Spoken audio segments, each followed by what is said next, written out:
Agora esta chamada está sendo gravada. Então, vamos lá, continuando os nossos estudos.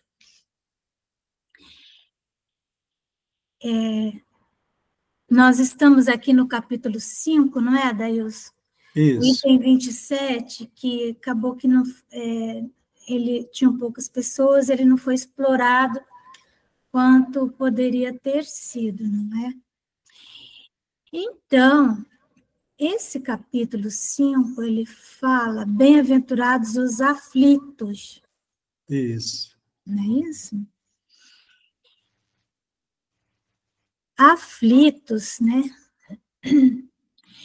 Ele significa uma pessoa que está carregando um peso, né? Uma pedra. Porque litos é pedra, né? Litos é pedra. Então, bem-aventurados aquele que está carregando seus fardos, né? Na verdade, é meio isso. Se ele é um bem-aventurado, será que é justo? Deixa eu achar o máximo aqui. Será que é justo, em podendo nós falar assim, não, essa pessoa está sofrendo, eu posso acabar com essa aprovação dela, e aí? É certo isso? Já que o aflito, aquele que carrega seu fardo, é um bem-aventurado. Fala, Daílson. Ou deixá-lo mais bem-aventurado ainda, né? A piorar ainda, né? Botar mais uma pedra. Eu disse assim que... Gente, que em casa às vezes eu falo, vocês não coloquem nem um grão de areia mais aqui, porque senão eu caio. Então, Adailson, esse tema, né, era você que ia levar para nós. Então, vamos aí fazer um bate-bola, né? Vai contando aí para nós. Vai, Tudo bem. Eu vou ler aqui para você um tantinho, depois nós continuamos falando, né? Tudo bem. Deve alguém pôr termo às provas do seu próximo quando o possa? Ou deve, para respeitar os desígnios de Deus, deixar que sigam o seu curso? Então, isso aqui é meio aquela questão do karma, né? Que os orientais, eles enxergam muito assim, que você tem que deixar, né? Exato. Então, já vos temos dito e repetido muitíssimas vezes que estais nessa terra de expiação para concluirdes as vossas provas, e que tudo que vos sucede é consequência das vossas existências anteriores. São os juros da dívida que tendes de pagar. Esse pensamento, porém, provoca em certas pessoas reflexões que devem ser combatidas, devido aos funestos efeitos que poderiam determinar. Pensam alguns que, estando-se na terra para espiar, cumpre que as provas sigam seu curso. Outros há mesmo que vão até o ponto de julgar que não só nada devem fazer para as atenuar, mas que, ao contrário, devem contribuir para que elas sejam mais proveitosas, tornando-as mais vivas. E aí? Loucura, né? Aí, assim, que é muita questão mesmo a Índia, principalmente, né? Ela demonstra muito isso, né? Aquela questão das castas, né? Não no todo aqui, como a gente viu, né? Mas pelo menos nessa parte aqui. Deixa que as provas sigam o seu curso, né? Não que eles agravem, né? Mas é assim, socialmente bem definido, né? Para que cada um vivencie o seu momento, né? Então, os párias lá que estão nas maiores provas, né? Vão ficar passando por elas né, com a indiferença das outras castas, né? Sim. E assim, é o que a cultura deles vivenciam, né? E para eles se resolvem com as próximas reencarnações, né? Depois, nas próximas reencarnações serão as vezes de outros, né? E a vez de cada grupo passa por isso, né?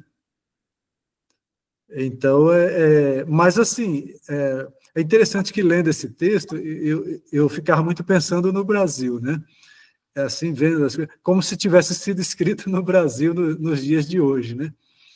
E assim, muitas vezes a gente vê realmente a indiferença no Brasil, e até eu já me peguei algumas vezes assim, diante de alguma situação, falei, infelizmente, né, assim, a lei de ação e reação, né? Então, eu já me peguei algumas vezes observando determinada situação, principalmente daquelas pessoas assim mais afoitas, aquelas pessoas que desafiam, né, os perigos, né, vão na contramão da coisa e tal. Então, aí sim terminam chamando a atenção por isso, né? Então, mas assim, só que isso foi escrito, claro que é um texto para séculos e milênios, né? Vai estar sempre atualizado, né? Mas escrito na Europa, ele contemplava o mundo daquela época, né? E acho que desde ali, assim, né, a Índia já era famosa, né, nessa sua cultura, né? Sim. Então, aí vem aqui que está escrito, grande erro, né? Pensar dessa maneira. Mas nós, espíritas, nós cometemos esse grande erro, sim, igual você está falando. A lei de causa e efeito, né? Mas isso é uma coisa do ser humano. Que nós temos que aceitar que somos assim, sabe? Encarar isso para modificar, porque isso está num livro antigo, né, do profeta Jonas. Lembra, daí, uma vez nós estudamos o livro do profeta Jonas, aquele que tem uma missão, ele é convocado para uma missão, né, numa cidade chamada Nínive. Sim, sim. Não é uma voz, ele está dormindo lá numa boa, tranquilo na sua vida, quando ele é convocado para uma tarefa. E aí essa voz, né, que é o Senhor, diz para ele ir pregar em Nínive. Nínive era uma cidade considerada herética, cheia de problemas. E ele não gostava do povo de Nínive, nem nada. Então, ele falou, eu não... E Deus, né, entre aspas, falou para ele assim, olha, você vai lá, você pregue em Nínive, diga para eles se arrependerem dos seus pecados, tudo que eles fizeram, né? Que aí, se eles se modificarem, eu não destruirei a cidade. Mas se eles não se modificarem, eu destruirei a cidade. E aí, o Jonas, ele se levanta e, ao invés dele ir para Nínive, ele sai correndo, pega o primeiro navio que ele acha, né? E ele vai para uma cidade chamada Tarsis. Né? Tarsis é uma cidade praieira. Praia, festa. Bem diferente, né? Bem diferente da voz, né? Sei que, então, esse Jonas aí, ele é muito conhecido por ser aquele que caiu no mar e foi engolido por uma baleia. Né? O pessoal chama baleia, não é? Apesar de que não é isso que está escrito lá no livro. Está lá um grande peixe, porque ali onde ele teria caído, parece que não tem baleia, né? Mas o que acontece é que a história é bem comprida. E ele, então, começa a passar por muitas provas, porque ele fugiu da missão dele, né? Da tarefa dele. Não queria ir para Nínive, porque ele tinha muitos inimigos lá, detestava as pessoas. Falou, Entendi que essa cidade... Tinha mais era que ser destruída mesmo. Tinha mais era que ser destruída. Então, ele faz o contrário. Mas aí ele começa a ver que a vida dele virou uma tragédia. E onde ele chegava, as coisas complicavam, né? Então, ele fala para Deus assim, que se ele saísse de dentro da barriga do peixe, que ele ia pregar em Nínive, né? Então, o peixe expele ele, né? Vomita ele. E ele, então, vai pregar, mas você imagina a boa vontade dele, né? Lá, né? Então, ele começa a pregar e tal, e aconteceu o que ele não esperava. As pessoas se converteram, pessoas mudaram. Para a alegria dele. E Deus poupou, né, a cidade. E então ele entra numa depressão terrível. E aí, só para nós entendermos, né, é a alegria de ver os maus castigados. Exato. Ele queria que aquelas pessoas fossem castigadas, que elas não tivessem a chance de se redimirem. E muitas vezes nós nos vemos nessa condição. Às vezes um companheiro, né, começa a faltar. Aí nós logo pensamos, deixa, ele vai voltar, né, assim, se arrastando, né? Se vai, né? Se vai. Não, na próxima encarnação vai nascer assim, sabe? Nós ficamos aqui planejando como que a pessoa vai pagar aquilo que nós achamos que ela está devendo, né? Exato. Então, continuar lendo aqui. E quando é uma pessoa que nos deve, que pegou um dinheiro emprestado e não quer nem saber de pagar também, né? Assim, como orar por essa pessoa, né? Nossa! Aí, então, que é complicado, né? Alguém que vem ali nos causar um dano material. Então, aqui, ó. É certo que as vossas provas têm que seguir o curso que lhes traçou Deus. Dar-se-á, porém, conheçais esse curso? Essa é a questão, né? Nós não conhecemos. Tem uma parte no Evangelho que fala assim, que nós não devemos julgar, porque julgamento, ele envolve um nível de compreensão que nós não temos.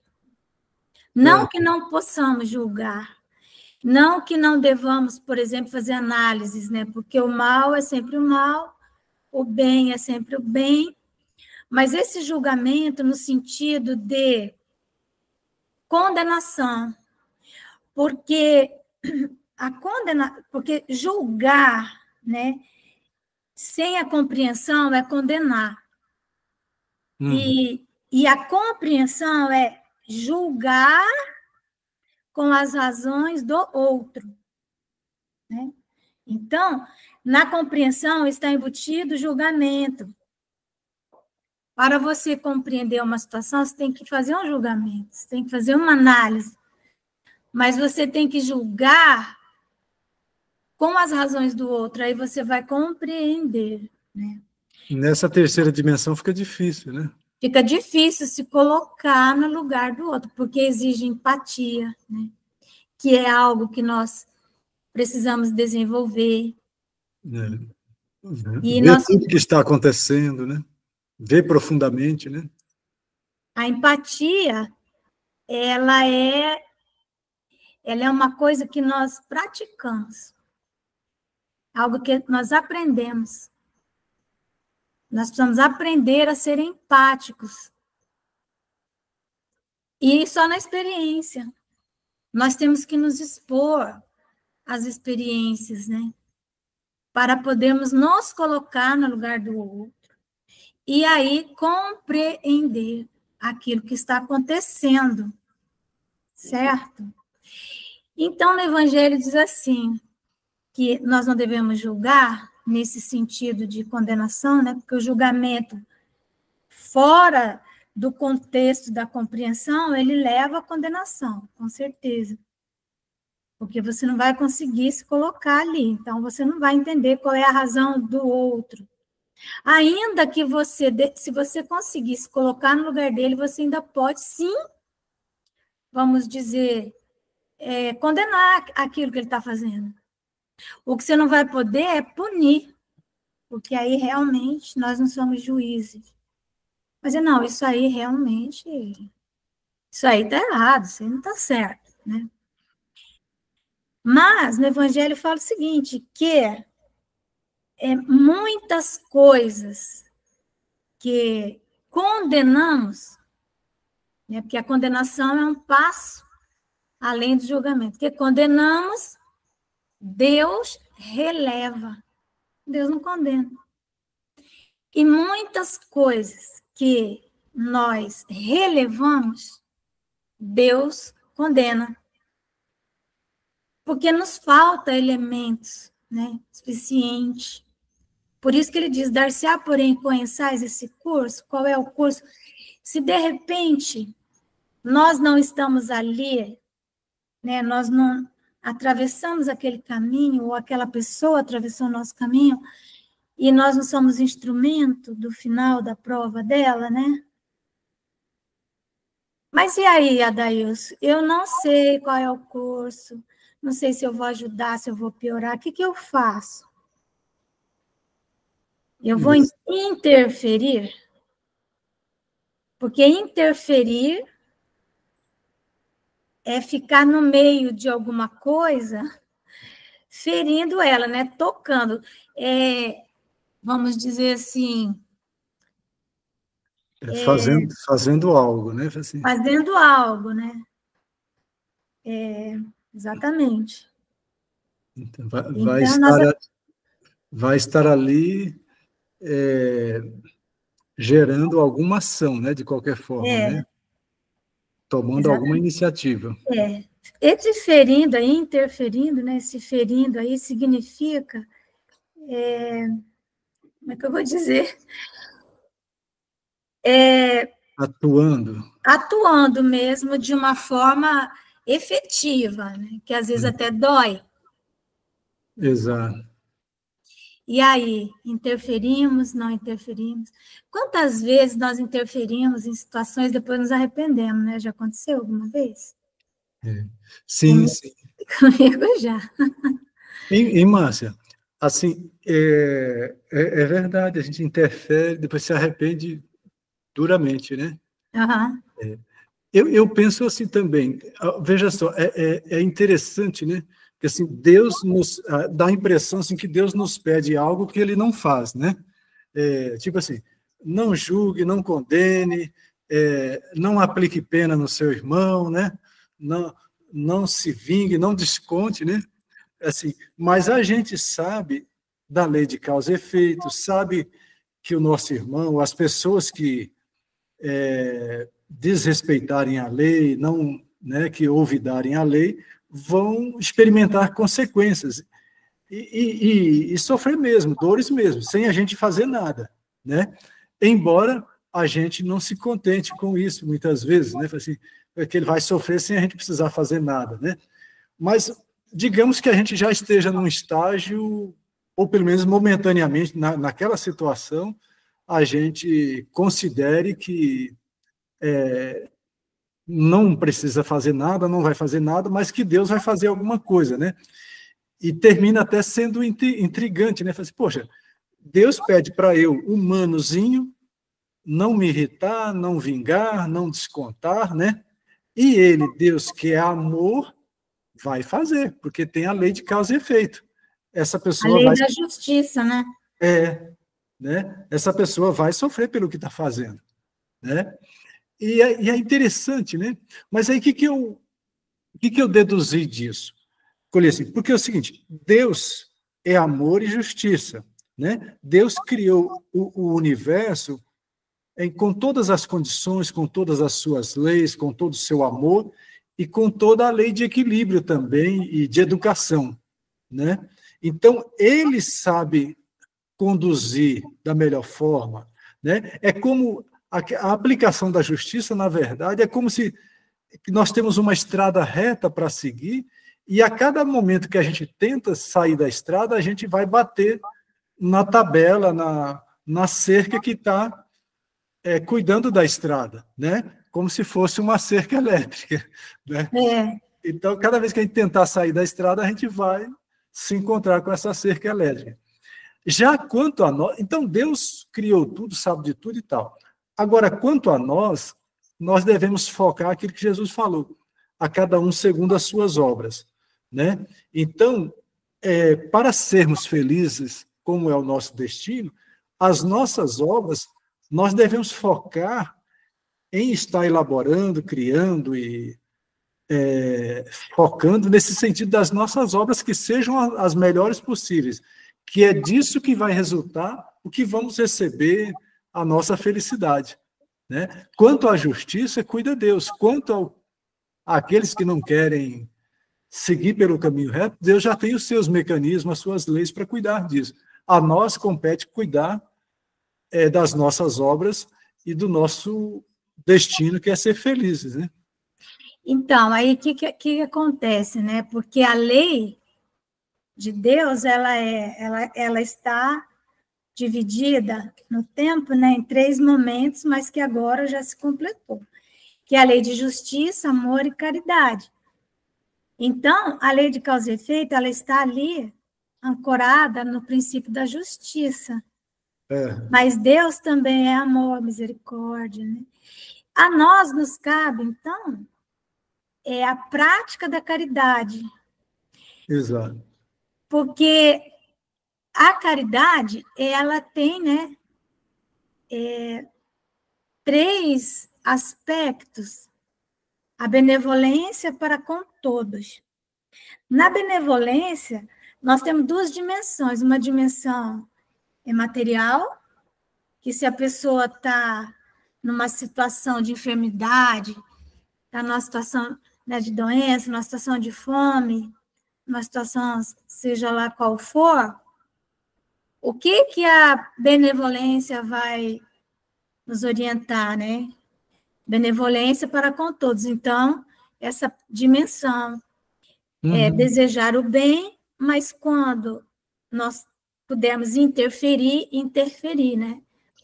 Para que o bem se faça. Exato. E aí, o que acontece? Se a nossa ação ela for modificar a prova que aquela pessoa necessariamente tenha que passar, a nossa ação não será eficaz, por mais que nós tentemos. Interessante isso. Eu me lembro, né, que na minha profissão, né, de advocacia, mas especialmente no tempo que eu passei na Defensoria Pública, eu sempre dizia assim, gente, a pior coisa que tem é você defender o indefeso. Que ele é inocente no processo, mas ele é culpado perante a lei. É algo assim, a lei divina. Porque você faz tudo no processo, tudo que você pode e dá errado. Tudo dá errado. É algo que eu vi acontecer inúmeras vezes. É como médico também. Ele faz tudo, mas aquela pessoa tinha que passar por aquilo. Então, mas significa que eu não tenho que fazer tudo? Não, eu tenho que fazer tudo. É a minha obrigação. Exato. Não é? Exato. Nós temos que fazer tudo que está ao nosso alcance. Assim como o médico, né? Assim como médico, advogado. E nós, então, em podendo assistir, em podendo, nós devemos, né? Então, aqui fala o seguinte, ó, é certo que as vossas provas têm que seguir Dar-se-á, porém, conheçais esse curso, né? Aquilo, Exato. muitas coisas que nós condenamos, Deus releva. Muitas coisas que nós relevamos, Deus condena. Sabeis até onde tem elas de ir? E se o vosso Pai, misericordioso, não terá dito ao sofrimento de tal ou tal dos vossos irmãos, não irás mais longe? Às vezes Deus falou, chega, tá bom? Eu vou colocar o Adailson aí na sua frente. Você vai bater na porta dele, não é? Dizem que quanto mais nós vamos, nosso magnetismo assim, no serviço, né, com Jesus, ele vai aumentando, mais nós vamos sendo procurados cada vez mais. Cada vez mais. Exato, exato. E conforme qualquer coisa que você aprenda, se aprendeu algo, você vai ser convocado a aplicar aquilo, né? Porque é da lei, né? Sabeis se a providência não vos escolheu, olha aqui, ó, como instrumento Exato. de suplício para agravar os sofrimentos do culpado, mas como bálsamo da consolação, para fazer cicatrizar as chagas que a sua justiça abrira.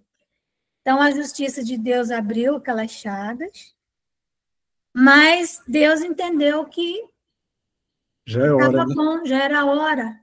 E aí, evidentemente, que tem que ter uma circunstância, né? E quem Exato. é que vai atuar, né? Quem é que vai interferir nessa circunstância? Senão aquele que está diante ali da situação, né? Exato, exato. Eu me lembro que uma vez estava com o Jonatas, nós estávamos passando ali em frente daquele cinema, aquele cinema que tem aqui em Porto Velho, Veneza? em Veneza, bem em frente, Uhum. era bem cedinho, indo para o céu, aí tinha um cachorrinho, assim, todo perdido, ele ia ser atropelado. Aí o Jonatas falou assim, pegou, buzinou, o cachorrinho foi para a calçada, e eu falei, para o carro. Aí ele falou assim, mas mãe, ele já foi para a calçada. Eu falei, sim, mas ele vai sair da calçada, vai morrer. Mas o que nós podemos fazer? Nós podemos levar ele para casa. Nós não íamos passar por aqui, nem nada. E Jonathan, você vai chegar lá no ICEAL e aí você vai ficar pensando nesse cachorrinho que você podia ter salvado. Ele não acredita, não, mas nós já temos tanto cachorro. Eu falei, pois é, mas nós não podemos deixar ele aí, porque ele está aí olhando para nós. Podemos salvar. Enfim, aí nós salvamos o cachorrinho, sabe? Nossa. Foi salvo. Teve que voltar em casa antes de ir para o céu. Voltamos em casa, deixamos o cachorro, escutei um monte de coisa. Mas, estou dando um exemplo, né? Uhum. E depois ninguém se arrependeu de ter feito isso, né? Foi o certo mesmo. Mas Todo nós mundo nunca feliz. sabemos, assim, se é bom, se não é. Exato. Mas sempre que nós... Porque às vezes nós interferimos realmente numa situação e depois aquilo toma um rumo, porque nem sempre nós temos, assim, como eu disse, né? A empatia necessária e nem a compaixão, né? Porque compaixão é um grau máximo de empatia, né? É já uma coisa bem evoluída. A empatia, ela evolui para a compaixão. Né? Compaixão é a sensação mais nobre que nós podemos ter, porque ela ainda não é um sentimento, mas ela nos coloca realmente no lugar do outro e nos permite ter as sensações do outro, né? E aí sim poder fazer esse julgamento. Mas, muitas vezes, então, nós não estamos habilitados mesmo, nós pensamos que estamos tendo compaixão quando nós estamos tendo uma pena. Nós não estamos fazendo análise correta, né? Nós fazemos uma análise muito superficial, uma visão equivocada do que seja de como interferir, de como fazer, porque tudo vai tendo seus métodos, nós precisamos ir aprendendo também essas coisas para sabermos. Então, antes disso, nós vamos interferir muito e errado, né? E aí, né? Nossa, interferi, fiz isso, eu errei, né? Não devia ter feito, o resultado não foi satisfatório. Mas, quando nós estamos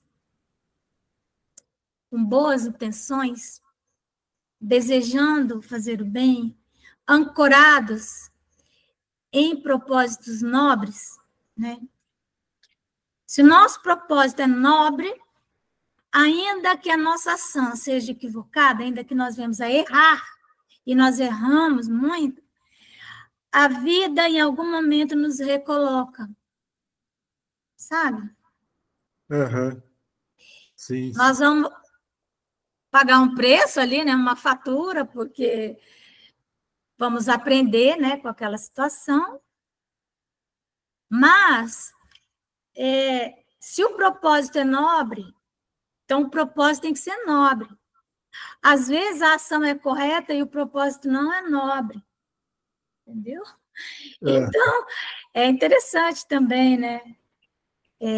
Muitos políticos, por exemplo, eles fazem coisas, mas qual é o propósito? O propósito é nobre, realmente? Só a pessoa que vai saber.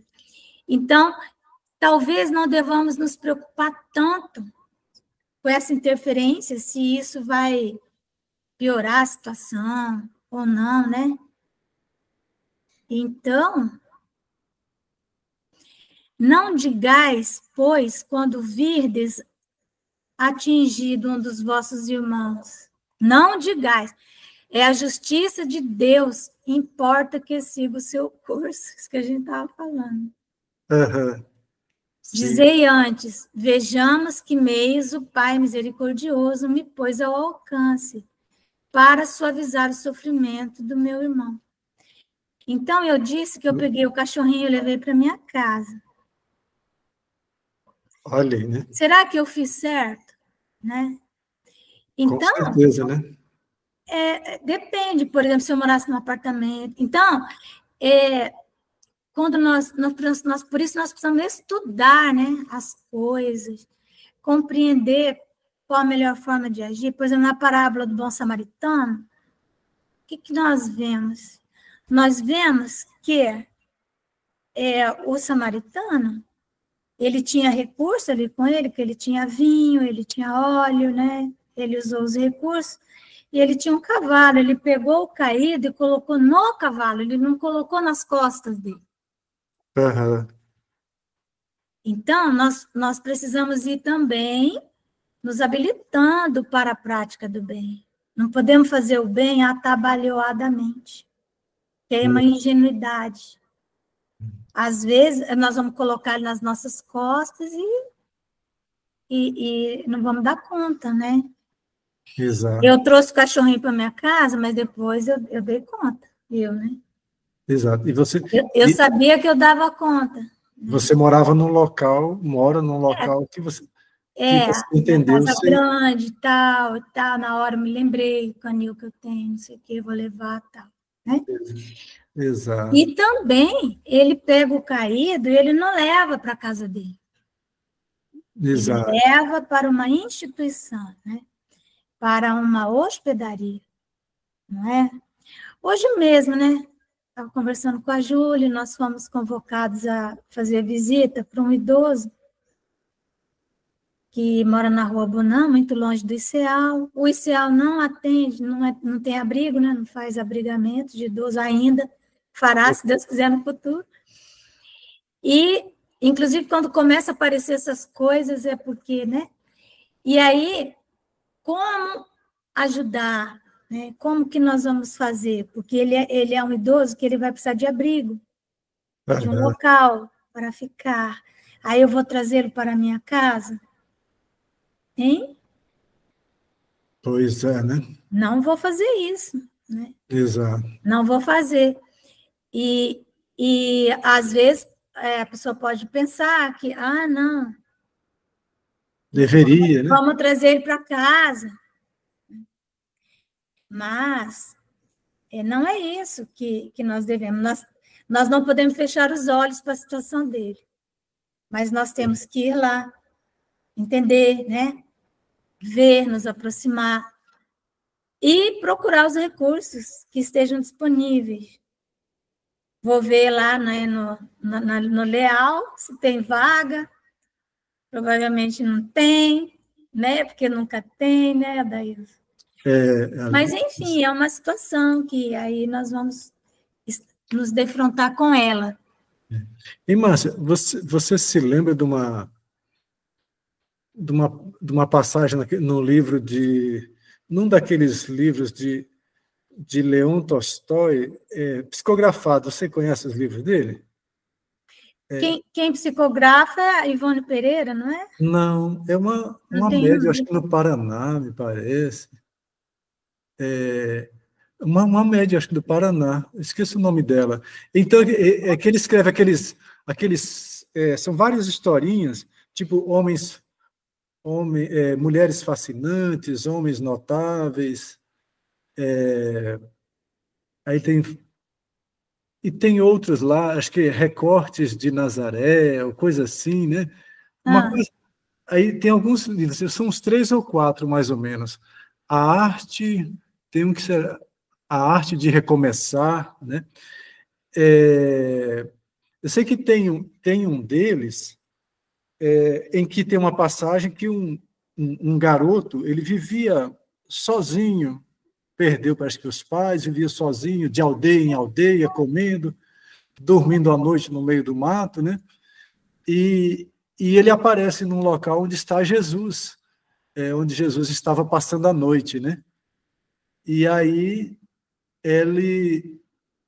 Jesus falando ali, num dado momento ele avança para o colo de Jesus, né? Para o colo de Jesus, ao encontro de Jesus ali. Aí Jesus coloca no colo, ele adormece, né? Eu não sei se é aí que sai aquela passagem também, né? Da criança que vai até ele, né? E ele fala, vinde a mim. Essa eu estou falando do livro, né? E aí ele dorme no colo de Jesus, né? Depois eu pego o nome do livro direitinho, da médium, e te passo. A mim não, a todo mundo que está escutando. Já está no grupo. Sim. Aí mais tarde, assim, aí Jesus faz a pregação ali da noite, tal, e no final da reunião ele pega a criança no colo, atravessa a roda, o grupo, dá a entender assim, né? E vai até uma senhora e entrega para aquela senhora, né? Como sendo um novo filho dela. Sim. Olha que interessante, né? Pois é. Ele não ia poder, na missão dele, ele não ia poder abrir um abrigo, um lar, para colocar crianças, né? Mas aquela senhora podia, né? Que ele a conhecia bem, né? Exato. Então, Jesus, na verdade, ele nos conhece a todos. Muitas das situações que chegam à nossa porta é ele que está mandando, né? Então, o que nós precisamos é nos preparar, como o samaritano, né? O samaritano, ele saiu, mas ele tinha óleo e ele tinha vinho. Então, óleo significa luz, significa esclarecimento. Ele era uma pessoa esclarecida, ele era uma pessoa capacitada, ele sabia reconhecer a situação, né? E vinho significa alegria, era uma pessoa de bem com a vida, que conseguia olhar para a situação sem, ai, coitadinho, né? Meu Deus. Não, meu filho, vamos, sobe aqui no cavalo, a gente vai resolver. Então, nós precisamos nos capacitar com óleo e com vinho, aprender a prática, né? Como fazer as práticas, e hoje lembrar que por isso precisamos, de alguma maneira, estar trabalhando juntos, trabalhando em equipe, construir uma hospedaria, seja ela qual for, né? Que a hospedaria, ela é a instituição. Olha que interessante, né? Ela não é a minha casa, ela não é a sua casa, né? Ela é a instituição, não é? Evidente que enquanto não tem a instituição, aí as coisas vão tomando rumo, né? Mas, então, a nós nos cabe, assim, não, mas não tem uma instituição, tá, mas você não poderia ter criado uma instituição, né? Aham. Não é isso? Você tinha condições, o grupo teria condições. Então, conforme nós vamos tendo entendimento, nosso magnetismo, ele vai se ampliando, também as exigências da vida vão se tornando maiores.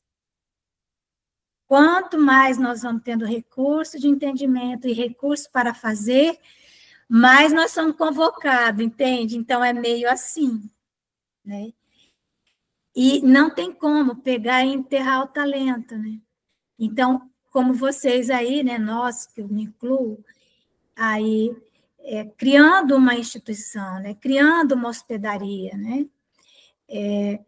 Para quê? Para que o trabalho cada vez mais se institucionalize, saia daquela relação muito pessoal, para que nós possamos sempre falar em nome de algo, né? Porque aí, quando ele deixa na hospedaria, ele tem as coisas dele para fazer. Aquele hospedeiro, ele estava preparado ali para atender. Então, ele fala, cuida bem deste homem, cuida dele. Exato. Então, muitas vezes é isso, né? Então, precisamos estar preparados para as situações que venham se nos apresentar. Então, olha aqui, vejamos se as minhas consolações morais, né? Aí pode ser uma consolação moral, mas para você também consolar moralmente alguém, você tem que ter autoridade moral. Precisamos estar capacitados nisso também. Vejamos se as minhas consolações morais, o meu amparo material, ou meus conselhos, poderão ajudá-lo a vencer essa prova com mais energia, paciência e resignação. Vejamos mesmo se Deus não me pôs nas mãos os meios de fazer que cesse esse sofrimento. Às vezes nós temos os meios, às vezes nós conhecemos alguém que pode, por exemplo, às vezes a pessoa precisa de uma cirurgia, às vezes a pessoa precisa de, sabe-se lá o quê. Você não deu a mim também como prova, como expiação, talvez, deter o mal e substituí-lo pela paz. É isso que nós temos que pensar sempre. Às vezes nós falamos, não, mas eu vou arrumar confusão para mim. Eu vou arrumar confusão com a minha mulher, né? Eu não sei o quê. Mas, gente, quanto mais você reza, mais assombração vai te aparecer. Isso aí não tem como. Ajudai-vos, pois, sempre mutuamente nas vossas respectivas provações, sempre. E nunca vos considereis instrumentos de tortura, jamais. Contra essa ideia, deve revoltar-se todo homem de coração, né? De coração significa todo homem que sabe ler o seu propósito, porque o nosso propósito está no coração. E principalmente todo espírito. Porque o espírita, ele tem aí, né, um conhecimento maior. Porquanto este, melhor do que qualquer outro, deve compreender a extensão infinita da bondade de Deus. Porque o Deus, né, é Deus de justiça, mas é de misericórdia. Deve o espírita, falando para o espírito, estar compenetrado de que a sua vida toda, não é só sábado, domingo, terça-feira, tem de ser um ato de amor e de devotamento. Essa palavra devotamento, nós ainda vamos compreendê-la em profundidade, nós não compreendemos. Que faça ele o que fizer para se opor às decisões do Senhor, estas se cumprirão. Pode, portanto, sem receio, empregar todos os esforços por atenuar o amargor da expiação. Certo, porém, de que só a Deus cabe detê-la ou prolongá-la, conforme julgar conveniente. Não haveria imenso orgulho da parte do homem em se considerar no direito de, por assim dizer, revirar a arma dentro da ferida, de aumentar a dose do veneno nas vísceras daquele que está sofrendo, sob o pretexto de que tal é a sua expiação? Ó, considerai-vos sempre, sempre, hein? Sempre, como instrumento para fazê-la cessar. Resumindo, todos estáis na terra para expiar, mas todos, sem exceção, deveis esforçar-vos por abrandar a expiação dos vossos semelhantes, de acordo com a lei de amor e caridade. Então, veja, não é de acordo com a lei de justiça, de acordo com a lei, porque a lei é justiça, amor e caridade. Então, ele coloca aqui, de acordo com a lei de amor e caridade. Bernardino, Espírito Protetor, Bordeaux, 1863. Finalizamos em cima da hora, né, Adailson? Foi, olha. Não é? Ainda mesmo. Mas foi passado tudo, né? Penso que sim. Parar aqui de gravar. Sim.